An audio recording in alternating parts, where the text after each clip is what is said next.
आपने याद किया। और सबसे पहले तो क्योंकि हम ये जो हमारी थीम है सर, मजहब यही सिखाता, India's knowledge age, India that once was the highest seat of learning. Sir, where do we stand today?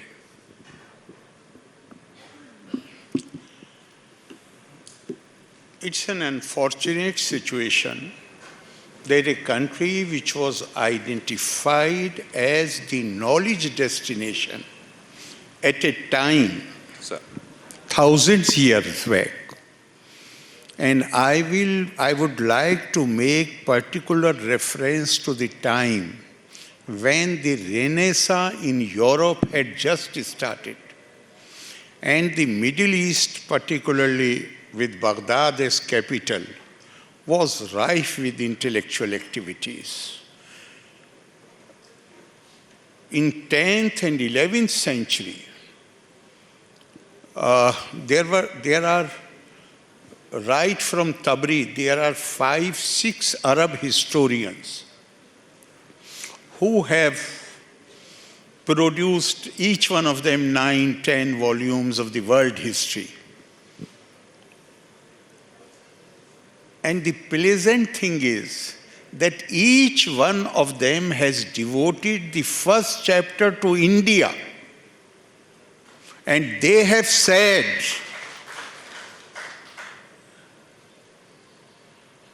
in very clear terms, that there are only 5 civilizations in the world. The Iranian civilization is known for its majesty. Chinese for their obedience, for their craftsmanship and obedience to authority. Romans for their beauty and chivalry. Turks for their bravery. But Indian civilization is the only civilization which is known for promotion of knowledge and wisdom. Great. So now, Not just that. This is not something new. In fact, the background which they have, they are Arabs, they are Muslims, they are writing this. Somewhere in the background, they must have had that famous narration which is attributed to the Holy Prophet. I'm so sorry to butt in, sir. It is now, since the message has gone loud and clear for the audience who understand English, अगर हिंदी में भी आप इस बात को दोहरा दें. मैं कह रहा, मेरा निवेदन था कि अभी यूरोप में जब जिसे रिनेसा पुनर्जागरण कहते हैं वो आरंभ हो रहा था, उस वक्त बगदाद अपनी बौद्धिक सरगर्मियों के लिए उसकी प्रसिद्धि हो गई थी।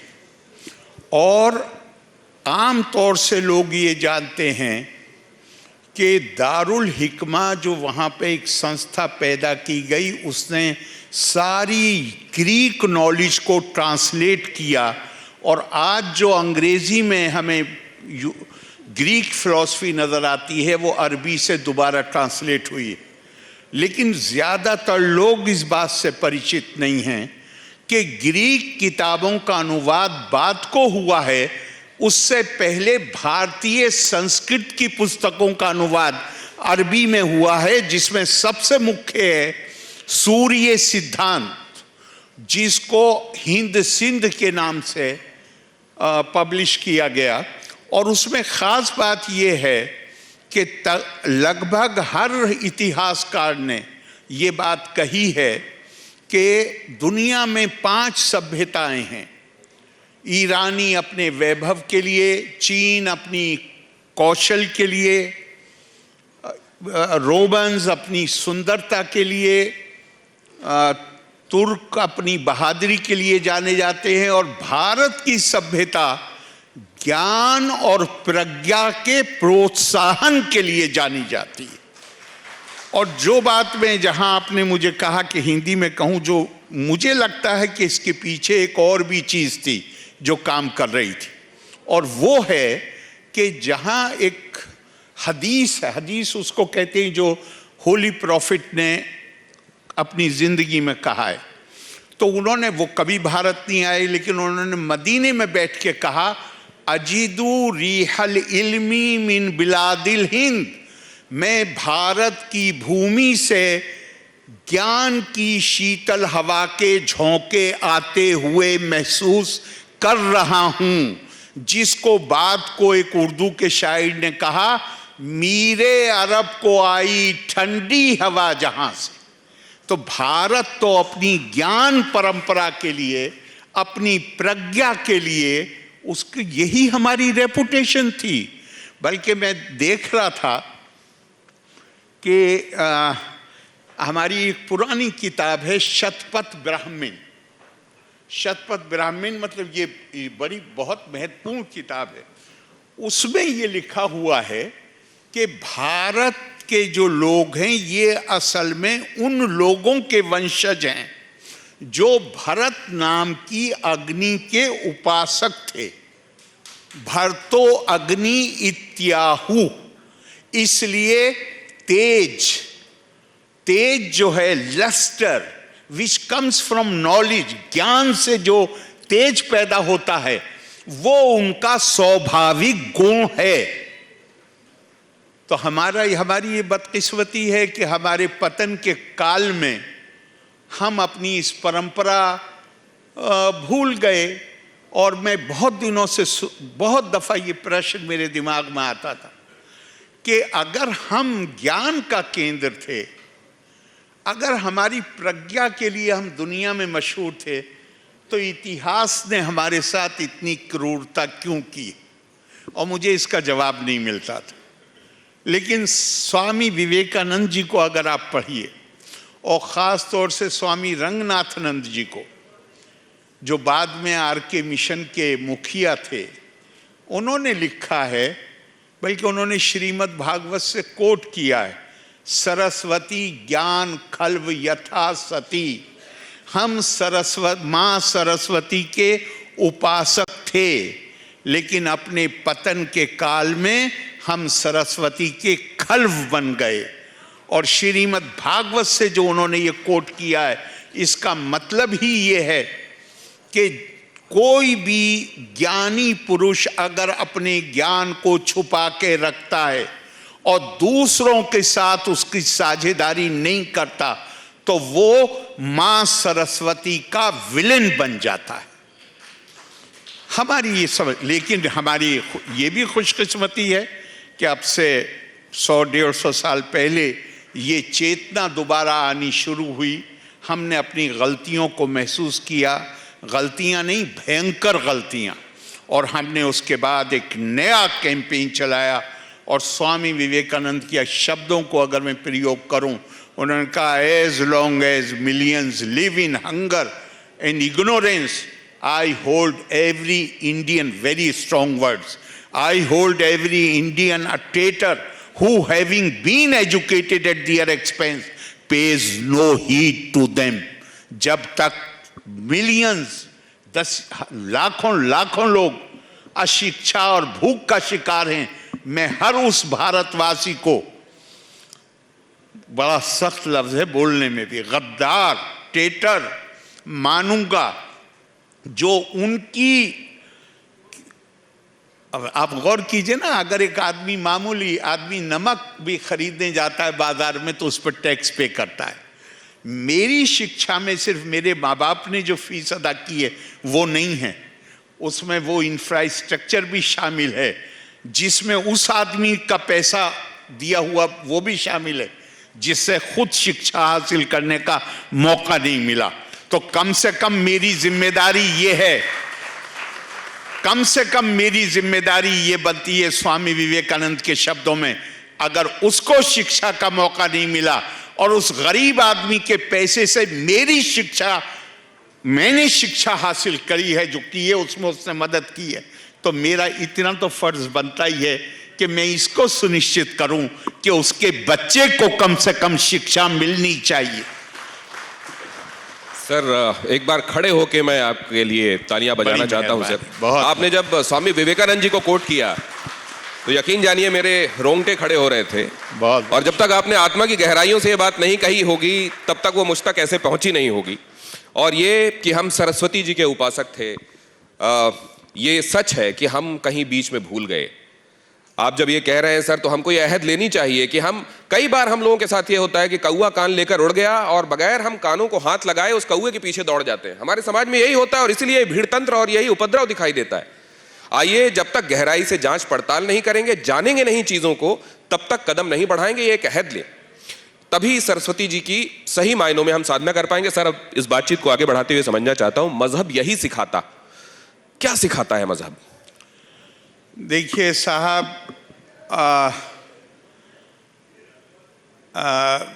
कम से कम दुनिया में, मैं तो कहूँगा सभी, मैं कंपेयर इसलिए नहीं करता किसी भी, आप जो सब, पहली बात तो धर्म का हमने गलत ट्रांसलेशन कर लिया है, अनुवाद कर लिया है। धर्म वो नहीं है जिससे, हमने तो रिलीजन के सेंस में उसको अनुवाद कर लिया है। नहीं, धर्म उससे कहीं ज़्यादा व्यापक उसका मतलब है। लेकिन मैं उसी अभिप्राय के साथ इसका प्रयोग करता हूँ। तो धर्म तो, हमारी परंपरा तो हमें ये बताती है कि ये तो रियलाइजेशन है, अनुभव है। भारतीय परंपरा में मैं बिलीव करता हूं ये नहीं कहा जाता, मैंने रियलाइज किया है। स्वामी विवेकानंद ने पूछा परमहंस ने, आपने ईश्वर को देखा है? परमहंस ने कहा, जिस तरह तुम्हें देख रहा हूं उससे भी ज्यादा गहनता के साथ देखा है। देखने को, उसकी अनुभूति करने को, एक्सपीरियंस करने को, ये है हमारी परंपरा। और हमारी परंपरा क्या है? फिर मैं स्वामी विवेकानंद के शब्द प्रयोग करता हूं, we travel from lower truth to higher truth. हर दिन हम नई चीजें सीखते हैं। हमें पूरा ज्ञान नहीं होता, संभव नहीं है, तो फिर मैं झगड़ा किस चीज पे करूं जब मुझे मालूम है कि मुझे पूरा ज्ञान नहीं। मजहब तो मुझे ये सिखाता है कि, बल्कि अगर आप इजाजत दें तो मैं मौला अली का एक जुमला इस्तेमाल करना चाहूँगा। उनसे किसी ने पूछा कि कहीं जा रहे थे, उन्होंने रोक के चलने से पहले कहा कि जाइएगा, बात को पहले मुझे ये बताइए कि धर्म की परिभाषा क्या है, दीन की तारीफ क्या है। उनका, वो समझता था कि अब ये लंबा बैठेंगे, बात करेंगे। उन्होंने घोड़े पे बैठते बैठते कहा, बहुत आसान, अल अज़मतोली अम्रिल्लाही व शफ़क़तोली खल्क़िल्लाही। ऊपर वाले की जो व्यापकता है वो समझ में आ जाए और उसकी मखलूक के साथ जिन्हें उसने पैदा किया है उनके लिए दिल में मोहब्बत पैदा हो जाए। दीन केवल इतने को कहते हैं। सर्वशास्त्र पुराणेषु व्यासस्य वचनम ध्रुवम परोपकारस्तु पुण्याय पापाय परपीड़नम। सॉरी, हमारी तो इतनी किताबें हैं। बाकी धर्मों में, रिलीजन्स में एक किताब होती है, हमारे यहाँ तो भरी पड़ी हैं किताबें। और सारी किताबों के कंपाइलर ने, उनको संकलन करने वाले ने अंत में बता दिया, एक ही बात है जो तरह तरह से समझाई गई है, और वो ये है कि दूसरे का भला करना ये पुण्य है और किसी का बुरा सोचना ये पाप है। बस इतनी सी बात। हमारे ऋषियों, मुनियों, मनीषियों और उस परंपरा को आगे बढ़ाते हुए आपकी जिस भाषा में जिसको समझ में आए उस भाषा में आप समझाने की क्षमता है आप में। लेकिन जब हम ये देखते हैं कि विश्व गुरु बनने की राह में हम अपने आप को, अपनी परिकल्पना करते हैं, हम थे कभी विश्व गुरु और फिर वहीं चाहते हैं हम हो, और फिर एक पैटर्न हमको दिखाई देता है जिसमें शुक्रवार को पत्थर और शनिवार को बुलडोजर दिखाई देता है। तो फिर हम एक्चुअली उस विश्व गुरु बनने की दिशा में कहां जा रहे हैं सर? नहीं, ये जो जिसका आप जिक्र कर रहे हैं कि हमें शुक्रवार को ये दिखाई देता है या फला, ये इसीलिए है कि जो काम हमारा, जो हमारा जीनियस है, जो हमारा विशेष गुण है, शिक्षा, विद्या, ज्ञान, प्रज्ञा, हम उससे कहीं दूर होते चले गए। उससे दूर होंगे भाई शिक्षा। सभ्यता की दिशा में जब कदम बढ़ाए गए तो पहला कदम क्या था? जिस आदमी ने पत्थर की जगह गाली का इस्तेमाल किया वो सभ्यता की तरफ पहला कदम था। ध्यान करिए, उसने कहा नहीं अब पत्थर का जमाना नहीं है, मैं तुम्हें गाली दूंगा। अब और आगे बढ़े तो फिर उसके बाद वहीं पर अब आप तय कर लें कि हम लोगों को देखिए, ये तो सिविलाइजेशन की, सभ्यता की प्रक्रिया है। जो लोगों के मैं गौर कर रहा था कि पत्थर चल रहे हैं फ्राइडे को। अब अगर किसी ने कुरान को पढ़ने के साथ समझने की कोशिश की होती तो देखिए क्या बात कही गई है। कहा गया है वला तस्तविल हसनतो वला सय्या इदफा बिल्लती ही आसन फैजल लजी बैनका व बैनहु अदावतुन कान्नहु वलियुन हमीम। बुराई और भलाई कभी बराबर नहीं हो सकते, इसलिए अगर कोई तुम्हारे साथ बुराई करे तो उसका जवाब भलाई से दो, और फिर तुम देखोगे कि वो जिसके और तुम्हारे बीच में दुश्मनी थी वो तुम्हारा सबसे हमदर्द और सबसे नजदीक का दोस्त बन जाएगा। मुझे अगर शिकायत भी है, मानिए है मुझे शिकायत थोड़ी देर, पहली बात तो भाई दुनिया में कहीं भी मैं बहुत बहुत रिस्पेक्ट के साथ कह रहा हूं कि इस्लामी तारीख में दूसरे खलीफा हजरत उमर होली प्रॉफिट को मारने के लिए निकले थे। अगर माफी का खाना नहीं है तो फिर तो आप क्या करेंगे उनके साथ? भाई माफी का खाना तो होगा ना,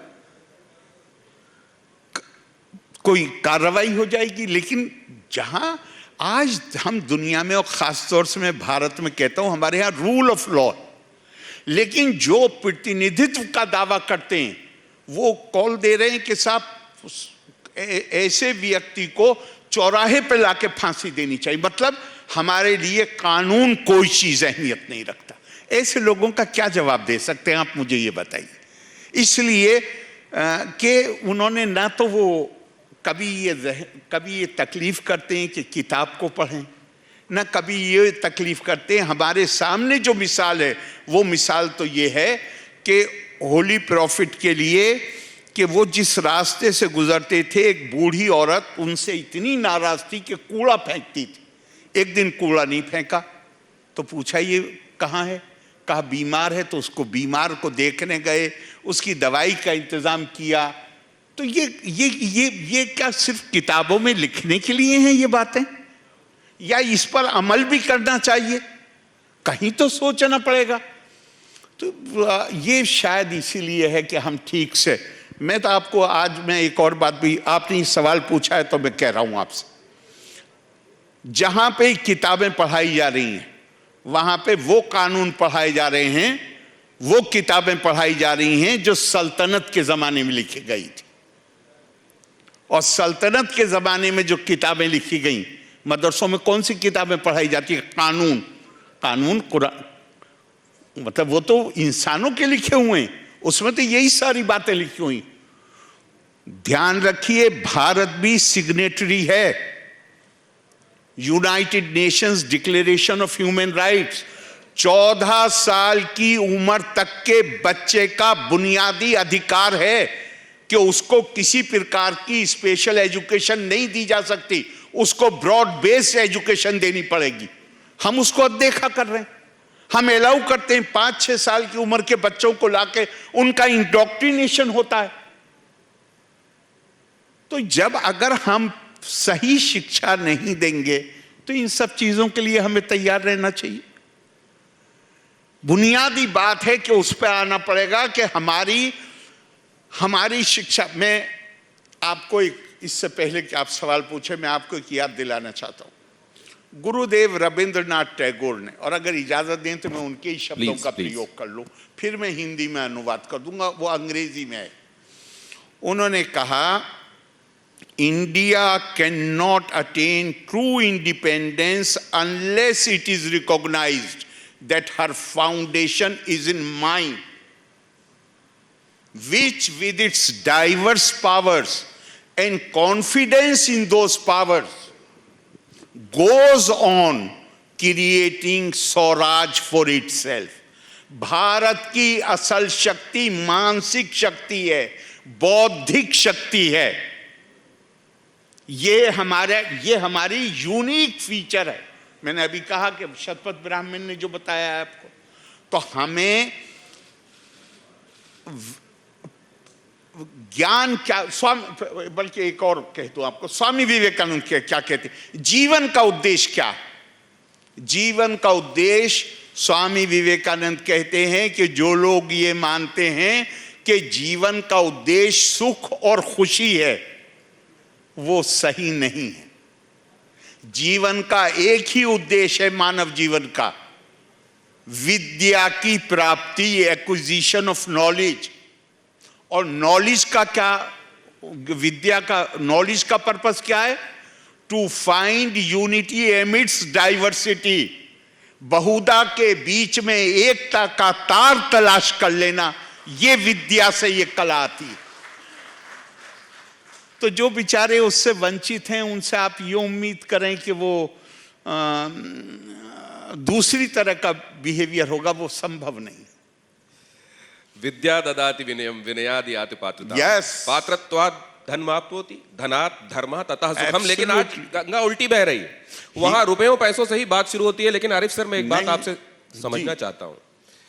आप जो बात कहते हैं, ऐसा लगता है हर एक तार आप वो पकड़ रहे हैं जो हर एक लॉजिक वाला इंसान, हर एक रैशनल वाला इंसान जिसमें थोड़ी समझबूझ होगी, वो आपसे सीधे कनेक्ट कर जाएगा। फिर ऐसा क्यों है कि मजहबी तरीके से आप जिस कौम से आते हैं, उस कौम के अंदर आपके जैसे समझ वाले लोग माइनॉरिटी में क्यों नजर आते हैं सर? देखिए, कौम तो है मेरी हिंदुस्तानी,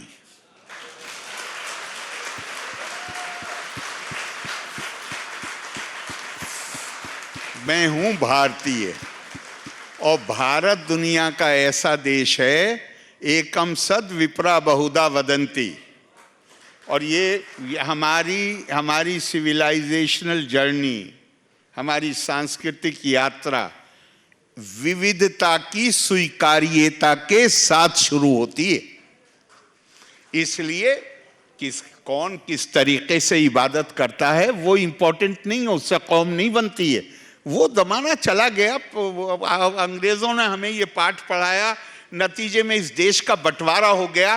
प्लीज ये जुबान बोलनी बंद करिए। कौम तो हमारी एक है, हम हैं भारतीय, हम हैं हिंदुस्तानी। अब सवाल है कि वो एक वर्ग विशेष में, या आप ज्यादा से ज्यादा संप्रदाय कह सकते हैं, कौम नहीं, संप्रदाय कह सकते हैं, उस संप्रदाय में ये समस्या क्यों? मैंने आपको पहले ही बताया, मैं पहले बहुत बोल चुका हूं। आम आदमी बेचारा तो अपनी रोजी रोटी चाहता है, वो तो अपने बच्चों को पालने में लगा हुआ है। मैंने इसी तरह की कॉन्क्लेव में एक बार कहा कि किसी ने मुझसे कहा कि आप मदरसों की, मैंने अभी पहले कहा था आपसे कि 6-7 साल की उम्र में, ध्यान करिए जरा, जब डायरेक्टिव प्रिंसिपल से निकाल के राइट टू एजुकेशन को फंडामेंटल राइट बनाया गया, तो मैं जान सकता हूं यहां सब पढ़े लिखे लोग बैठे हुए हैं, भारत में एक ही संगठन था जिसने उसका ऑफिशियली विरोध किया। क्या बताएंगे कौन था वो? प्लीज बताइए। अब हमें पता होना चाहिए, एक ही संगठन था पूरे देश में जिसने विरोध किया खुल के, वो था मुस्लिम पर्सनल लॉ बोर्ड। और दूसरी तरफ आप देखिए, अगर रिलीजन को देखिए, तो वहां पे इल्म का हासिल करना फर्ज बताया गया है। तो मैंने बहुत सोचा कि ये लोग मुखालफत क्यों कर रहे हैं। तो फिर मैंने फिगर आउट किया कि इनकी मुखालफत का कारण ये है कि अगर फ्री बगैर फीस दिए शिक्षा अगर उत्तर प्रदेश, पूर्वी उत्तर प्रदेश, बिहार, उड़ीसा, बंगाल में भी उपलब्ध हो जाएगी तो इनका जो कैचमेंट एरिया है जहां से ये 5-5 और 6-6 साल के बच्चों को लेके आते हैं वो कैचमेंट एरिया ड्राई हो जाएगा। इसको एक दूसरे तरीके से सर आपसे मैं समझना चाहता हूं, क्योंकि ये बड़ा मौलिक प्रश्न है। लोग ये जानना चाहते हैं कि आरिफ सर जो कहते हैं वो बड़ा अपीलिंग होता है, सीधे समझ में आता है, देश हित में है। लेकिन अगर कभी, जैसे मैं जब आपसे बात करने की तैयारी कर रहा था, मैंने कई लोगों से डिस्कस की चीजें। उन्होंने कहा कि आप एक बात पूछिए आरिफ साहब से कि अगर आरिफ साहब को और असदुद्दीन ओवैसी जी को किसी एक मुस्लिम बहुल इलाके से चुनाव लड़ा दिया जाए तो कौन जीतेगा? आरिफ साहब को क्या लगता है? मुझे नहीं पता कि कौन जीतेगा, लेकिन मैं ये कह सकता हूं कि मैं जिस क्षेत्र का प्रतिनिधित्व करता रहा हूं उसमें वो उन क्षेत्रों में गिनती होती है जहां मुस्लिम वोट बहुत ज्यादा है। और 1986, आप तो शायद यंग हैं, हेमंत जी को याद होगा, 1986 में नाम नहीं लूँगा इससे क्या वो जिंदा नहीं है, लेकिन एक बड़े लीडर थे। उन्होंने कहा कि आरिफ मोहम्मद खां अपनी कॉन्स्टिट्यूंसी में घुस नहीं सकते, और इलेक्शन जब हो गया और मैं जीत के आ गया तो उन्होंने क्या, यहाँ असल में इन्होंने काम बहुत किया है। दोनों चीज़ें अखबारों में छपी हुई हैं, मैं नहीं कह रहा हूँ, दोनों अखबारों में छपी हुई।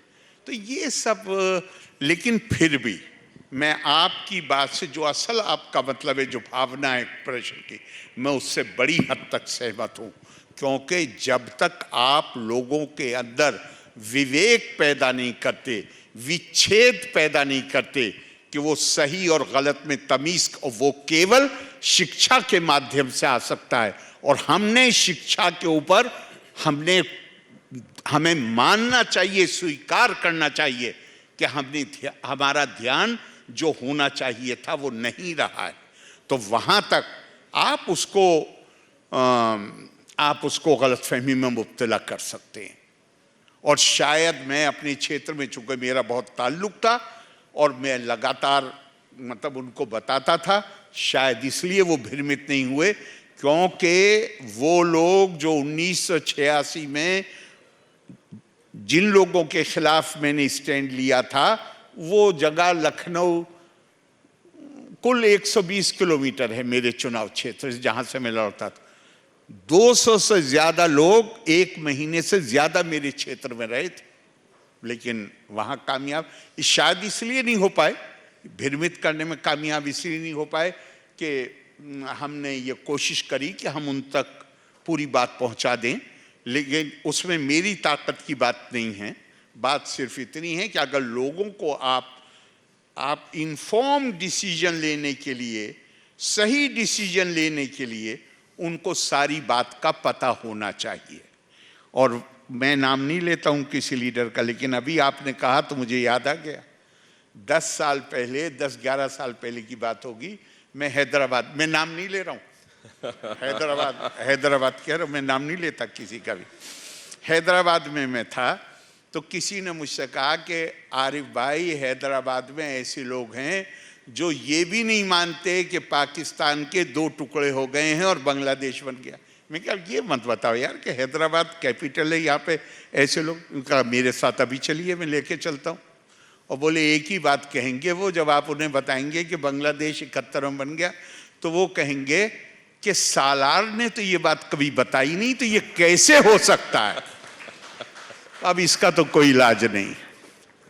सर, आपका जो 1985 का संसद का जो भाषण है उसका बड़ा जिक्र होता है, और लोग ये कहते हैं कि वो लोग बड़े खुशनसीब हैं जिन्होंने उस समय उस भाषण को देखा, सुना, और उस समय आपने कुरान को कोट करते हुए बातें लिखी। कुरान, हदीस, सबको कोट जी। और उस बात को जब मैं देखता हूं और फिर देखता हूं कि जिस मुद्दे पर आपने वो बात कही थी, आखिरकार उसका कल्मिनेशन क्या हुआ, तो मैं ये जानना चाहता हूं सर कि क्या कुरान की बातों को भी मानने वाले, उसको खातिर में लाने वाले, उसका एहतराम करने वाले लोग नहीं है क्या? नहीं, वो तो एक सीधा देखिए आप, मैं उतने ज्यादा ये बड़ा बड़ी सीरियस बात है, मैं पूरी तरह सहमत हूँ, मैं अपनी जुबान से नहीं कहना चाहूँगा, लेकिन मैं आपको एक बात कहता हूँ, आप इससे अंदाज़ा लगाइए 1986 में इन लोगों पर्सनल लॉ बोर्ड का कहना था कि इशू 3 तलाक था, असल इशू सिर्फ शाबानों का मेंटेनेंस नहीं था, इशू था कि 3 तलाक की वजह से ये नौबत आती है कि औरत को अदालत जाना पड़ता है। तो वो कह रहे थे कि ये खुदा का कानून है, और 2017 में जब मामला सुप्रीम कोर्ट में आया तो उसी बोर्ड ने कहा कि ये इनोवेशन है, बिदअत है, अब हम मानते हैं, लेकिन आप खत्म मत करिए, हम खत्म करेंगे, हम उनका बाइकआउट करेंगे, हम ये करेंगे। तो अगर कोई चीज खुल्लम खुल्ला, जो सुप्रीम कोर्ट ने बात को कहा कि ये जो प्रैक्टिस है ये न केवल संविधान का निषेध करती है, उसका उल्लंघन करती है संविधान के प्रावधानों का, बल्कि ये खुद कुरान के प्रावधानों का उल्लंघन करती है। ये तो बात को सुप्रीम कोर्ट ने कहा, लेकिन उनकी समझ में ये बात 30 साल के बाद आई। तो इसी तरह और बातें भी बहुत हैं जो 30 साल बाद समझ में आएंगी, कोई खास बात नहीं। राज्यपाल महोदय, मैं एक बात आपसे और समझना चाहता हूं कि क्या इस वक्त हम मोदी जी के कलाम से कलाम कर रहे हैं? देखिए, मैं आप सीधे सवाल नहीं पूछ रहे हैं तो मेरी समझ में नहीं आता कि मैं क्या जवाब दूं, लेकिन मैं केरला में जब मुझसे ये सवाल किया जा रहा है तो मैं उनको कह रहा हूं, तो जो मैं वहां कह रहा हूं, चूंकि वहां हिंदी नहीं बोली जाती है, तो मैं उनसे कहता हूं I love Kerala and I love the job that I am doing. बस इतना कह सकता हूं, आगे आप लोग बेहतर जानते होंगे। मैं तो दिल्ली में नहीं रहता, मैं तो बिल्कुल देश का जो सबसे आखिर का राज्य है वहां पर हूं, उससे ज्यादा मुझे कोई जानकारी नहीं। और आखिर के कुछ सेकंडों में सर एक बहुत महत्वपूर्ण आपसे मैं बात समझना चाहता हूं।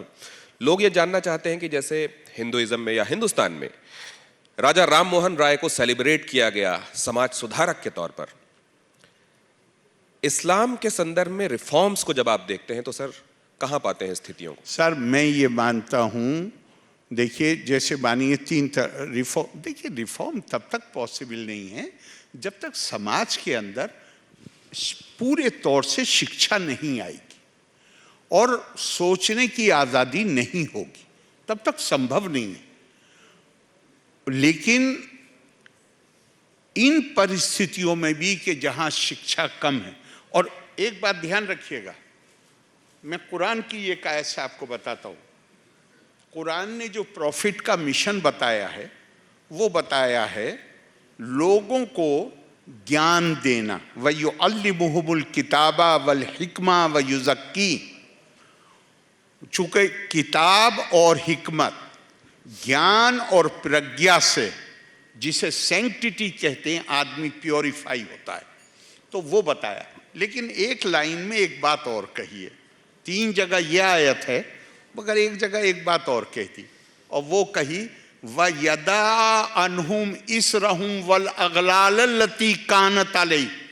और प्रॉफिट का ये भी जिम्मेदारी है कि इंसानियत के गले में और पैरों में पड़ी हुई जंजीरों और बेड़ियों से उन्हें मुक्त कराए। और इस पर सारे कमेंटेटर्स एग्रीड हैं पहले दौर के कि इसका मतलब था क्लर्जी, मिडिल मैन, जो बीच में जो अपने आप को प्रोजेक्ट करते हैं, हम बताएंगे तुम्हें कि दीन क्या है, उनसे आजादी दिलाना मकसद था। आज अगर आप गौर करिए तो उस दिन में सबसे ज्यादा मिडिल मैन मौजूद है। ये मिडिल मैन कहां से आ गए? जब शिक्षा नहीं होगी तो मिडिल मैन बीच में आएंगे, जिस दिन शिक्षा हो जाएगी उस दिन मिडिल मैन गायब हो जाएंगे। अगर होंगे भी तो उनका प्रभाव नहीं होगा। तो ये जब तक आप वो सिचुएशन नहीं आती, मगर एक बात कह दूं मैं आपको, आज तो नया नया मामला है। अभी तो राजनीतिक कारणों से कई लोग जो स्वीकार करेंगे वो भी सार्वजनिक तौर पे मानने को तैयार नहीं होंगे। 3 तलाक का खत्म होना भारत में और सरकार का उस पर कानून लाना, जितने लोग बहस करते थे, जब मैंने उन्हें बताया, हमारे मित्र हैं, मैंने उन्हें बताया भाई कभी इस्लामिक जूरिस्प्रूडेंस की हिस्ट्री पढ़िए, जिस दिन 3 तलाक अलाउ की गई थी उसी दिन इसको पनिशेबल ऑफेंस बनाया गया था। 40 कौड़े, आपकी पिटाई कर रहे हैं, पिटाई तो पनिशेबल ऑफेंस है ना। आज तो जिंदा नहीं रहेगा आदमी 40 कौड़े खा के। तो आज भले कोई स्वीकार करे या ना करे, पर जो माननीय प्रधानमंत्री नरेंद्र मोदी जी ने ये जो सुप्रीम कोर्ट का फैसला आ गया, लेकिन फैसले से 3 तलाक नहीं रुकी। अगले 1 महीने में 500 से ज्यादा हुई थी और 2019 में जब ये कानून पास हो गया, आई होप कि आप लोग, मैं आशा करता हूं आपको पता हो कि ये फिगर अब क्या है। मुस्लिम समाज में तलाक की दर में 91% से ज्यादा की कमी हुई है। 91। अब अगर इतने परिवार टूटने से बच गए, इतने बच्चों को परेशानियां नहीं होंगी, इतनी महिलाओं को नहीं होंगी, और वो परिवार हैं, तो ये कुछ अच्छा काम हुआ है या नहीं हुआ। तो आज भले स्वीकार मत कीजिए, लेकिन अब से 50 साल बाद, 100 साल बाद नरेंद्र मोदी जी को भारत नहीं दुनिया में याद किया जाएगा इस काम के लिए। हेमंत जी, आपसे इसी बारे में, इस बात पर कुछ कहना चाहते हैं? नहीं, मैं, अरे भाई, आप, इस देश में एक वर्ग है जो वंदे मातरम गाने से जिसे परहेज है, और आपने उसी वंदे मातरम का उर्दू में तर्जुमा किया है। हम चाहेंगे कि अगर हमारे दर्शक भी उससे लाभान्वित हो सके तो। मतलब मैं उसे सुनाऊं? ये तो आप इम्तिहान ले रहे हैं मेरा। वो कुछ इस तरह है, मुझे शायद पूरा याद नहीं होगा इस वक्त, लेकिन कनेक्ट करता जाऊंगा उसको। तस्लीमात माँ तस्लीमात, तस्लीमात है सलाम का प्लूरल, मतलब सलाम अपने आप में ग्रीटिंग है, और उसको और ज़रा गहन कर दीजिए तो तस्लीमात हो जाता है उसका प्लूरल। तस्लीमात माँ तस्लीमात, सुजलाम तू भरी है मीठे पानी से, सुफलाम मलयज शीतलाम, सुफलाम फल फूलों की शादाबी से, दक्कन की ठंडी हवाओं से, सस्य श्यामलाम मातरम, शस्य श्यामलाम, दक्कन की ठंडी हवाओं से,